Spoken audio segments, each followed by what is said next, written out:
നമസ്കാരം.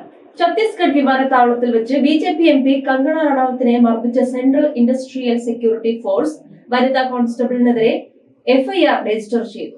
IPC section 321, 341 എന്നിവ പ്രകാരമാണ് കോൺസ്റ്റബിളിനെതിരെ എഫ്ഐആർ രജിസ്റ്റർ ചെയ്തത്.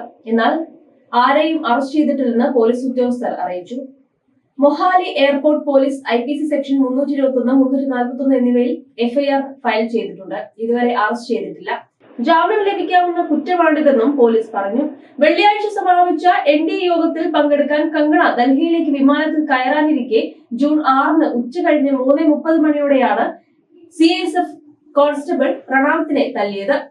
തുടർന്ന് വ്യാഴാഴ്ചയാണ് സെൻട്രൽ ഇൻഡസ്ട്രിയൽ സെക്യൂരിറ്റി ഫോഴ്സ് വനിതാ കോൺസ്റ്റബിളിനെ സസ്പെൻഡ് ചെയ്തത്. പിന്നീട് പഞ്ചാബിൽ വളരുന്ന ഭീകരവാദം എങ്ങനെ അവസാനിപ്പിക്കാനാകുമെന്ന് സംഭവ ദിവസം തന്റെ സോഷ്യൽ മീഡിയ അക്കൗണ്ടിൽ കങ്കണ റണൌത്ത് ചോദിച്ചു. ഞാൻ സുരക്ഷിതയാണ്.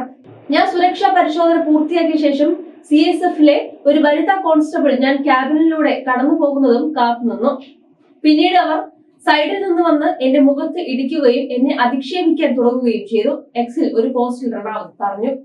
എന്തുകൊണ്ടാണ് ഇത് ചെയ്തതെന്ന് ഞാൻ അവരോട് ചോദിച്ചപ്പോൾ കർഷകരുടെ പ്രതിഷേധത്തെ പിന്തുണച്ചതാണെന്നും അവർ എന്നോട് പറഞ്ഞു. പഞ്ചാബിൽ വളരുന്ന തീവ്രവാദവും ഭീകരവാദവും എങ്ങനെ അവസാനിപ്പിക്കുന്നു എന്നതാണ് എന്റെ ചോദ്യം, BJP നേതാവ് കൂട്ടിച്ചേർത്തു. ഹിമാചൽ പ്രദേശിലെ മാണ്ഡിയിൽ നിന്നുള്ള കോൺഗ്രസ് സ്ഥാനാർത്ഥി വിക്രമാദിത്യ സിംഗിനെ 74,755 വോട്ടിന്റെ ഭൂരിപക്ഷത്തിലാണ് കങ്കണ പരാജയപ്പെടുത്തിയത്. എന്തായാലും ഇവിടെ വലിയ മാറ്റങ്ങൾക്ക് തുടക്കം കുറിക്കാൻ കങ്കണയ്ക്കാകട്ടെ എന്ന് നമുക്ക് ആശംസിക്കാം.